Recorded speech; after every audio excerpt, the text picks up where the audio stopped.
Estamos ya en comunicación telefónica con Leonardo Benedini, quien es geólogo investigador del CONICET y también geólogo de la Universidad Nacional del Sur, y a quien ya paso a saludar. Leonardo, buen día. Joaquín Moral te saluda, ¿cómo estás? Hola, buen día, Joaquín, gracias por llamar. Gracias a usted por atendernos. Y bueno, el motivo del llamado tiene que ver con esta catástrofe que ha ocurrido hace poco menos de una semana en Turquía y Siria. Bueno, tiene que ver con un terremoto que ha dejado un saldo importante de víctimas, destrucción total. Y bueno, ya nos podrás comentar vos de qué se ha tratado. Terremoto que en primera instancia de magnitud 7.8, pero que ha dejado una destrucción importante. Bueno, ¿a qué se debe este fenómeno que ha ocurrido en primera instancia? La pregunta va orientada a la magnitud y a los destrozos. Bien, por un lado, la magnitud hace diferencia a la intensidad de los movimientos sísmicos. Estos son muy importantes y generan mayor destrozos justamente cuando se producen a profundidades más bajas o cercanos a la superficie, como fue en este caso. El primero de los sismos se produjo alrededor de la decena de kilómetros, que eso para un terremoto es bastante superficial, y el segundo cerca de las 2 decenas de kilómetros, que también es bastante superficial.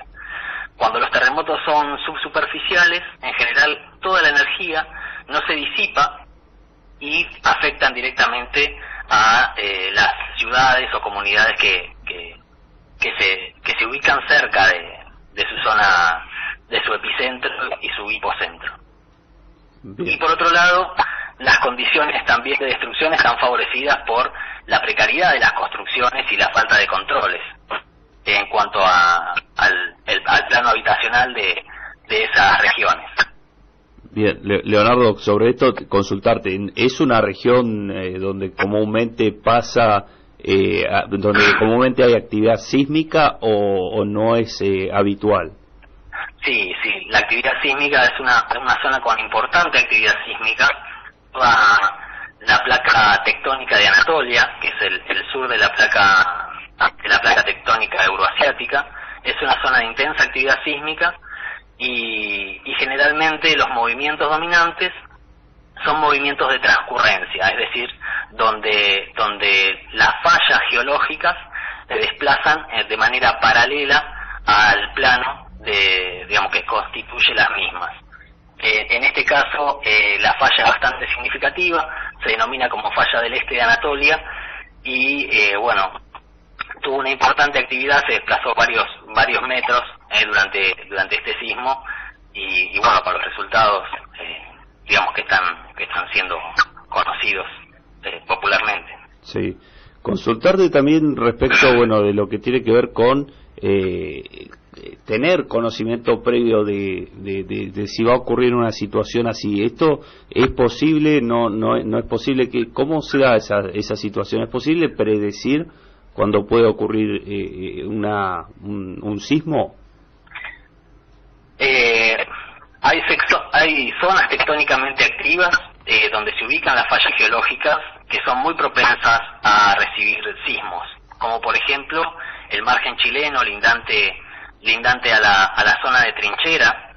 En la subducción entre Sudamérica y la placa pacífica es una zona propensa a recibir sismos.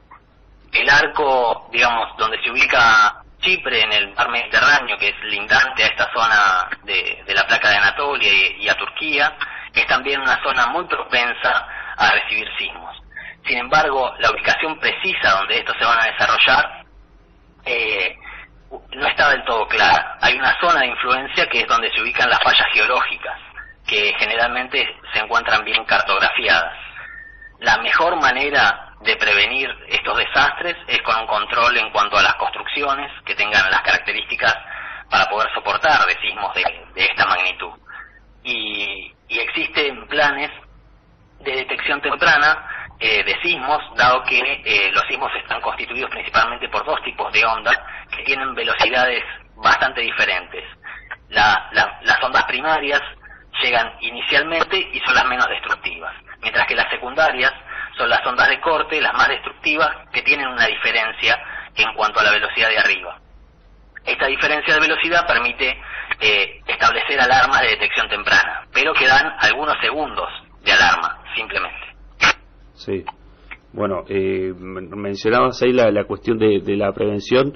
Hay una noticia, una publicación de una agencia de noticias justamente alemana que habla respecto de los arquitectos y los ingenieros, de Turquía, que achacan a la tragedia, justamente algunas violaciones de normas de construcción. ¿Se podría haber evitado esta cantidad de muertos y demás con construcciones que tengan justamente las medidas adecuadas? En gran medida sí, pero eso ya depende de la realidad socioeconómica de cada país. Por ejemplo, en la zona donde se desarrolló el sismo, hay una fuerte migración desde Siria, del país de Siria, que se ubica algo más al sudeste, debido a las guerras, etcétera. Esa importante migración de personas, del orden del 1,5 millones aproximadamente, generan que las condiciones habitacionales siempre tengan algunas adaptaciones o que no se haga foco en la seguridad, sobre todo para mantener, digamos, a toda esa población bajo techo. Y evidentemente tuvo un resultado devastador en lo que repercutió al número de muertos durante los sismos. Sí. Leonardo, otra consulta de índole que tiene que ver con la anticipación. Mencionaban también, que el comportamiento de los animales cambia minutos antes de que se desarrolle justamente esta actividad. ¿Esto es cierto? ¿Por qué ocurre? ¿Se sabe alguna causa? Al menos yo no estoy del todo interiorizado en el comportamiento de animales. En general son seres muy sensibles, puede ser que tengan algún tipo de intuición o de sensibilidad superior a nosotros, pero no estoy muy interiorizado en el tema. Bien.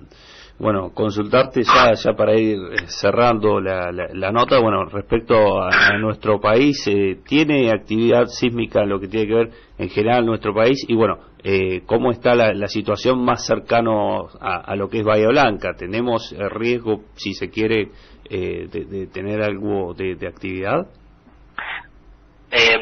Primero contexto hablando de Bahía Blanca, que por ahí es la zona que más nos incumbe a nosotros, que estamos en una zona prácticamente asísmica, estamos en una zona cercana a un cratón, que son las zonas más consolidadas, digamos, sobre la superficie. Entonces estamos en un riesgo muy muy bajo de recibir un sismo importante. Y por otro lado, en la Argentina sí existen numerosas cantidades de sismos. Todos los días hay varios sismos muy débiles que se registran en el Instituto de Prevención Sísmica, que es un instituto gubernamental que monitorea con distintos sismógrafos la actividad sísmica en las provincias de Mendoza, San Juan, Tucumán, Salta, donde allí son las zonas donde nosotros observamos las montañas actuales, las más elevadas, zonas que están tectónicamente activas. Y en general, en Argentina, el tectonismo es un poco menor que del lado chileno, donde la actividad tectónica y los movimientos compresivos, digamos, se acumulan en mucho mayor medida. Y es una zona mucho más propensa a sismos de mayor magnitud. Sí. Bien, Leonardo, te agradezco esta comunicación, estos minutos y la aclaración respecto de este fenómeno que ha sacudido al país de Turquía en este caso. Muchas gracias a ustedes. Que tengas buen día. Igualmente. Ahí pasaba entonces la palabra de Leonardo Benedini, quien es geólogo del CONICET y de la Universidad Nacional del Sur, hablando un poco respecto de esta tragedia, en la parte geológica del tema.